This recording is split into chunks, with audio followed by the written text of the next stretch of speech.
সম্মানিত ভিউয়ার্স, আজকে আমরা হজ উমরা শেষ করে বাংলাদেশে ফেরার পথে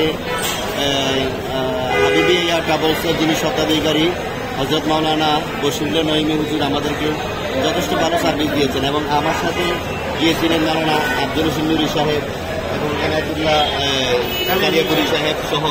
আমরা সুন্দরভাবে হজ পালন করেছি আলহামদুলিল্লাহ। আমরা বাইকে কোনো কিছু দেওয়া আমাদের সেই সামর্থ্য নেই, তবে আজকে আমরা ফুল দিয়ে বাইকে বরণ করে নিয়ে যাচ্ছি। আপনারা আমাদের জন্য দোয়া করবেন এবং হাবিবি এয়ার ট্রাভেলসের জন্য দোয়া করবেন, ভাইয়ের জন্য দোয়া করবেন।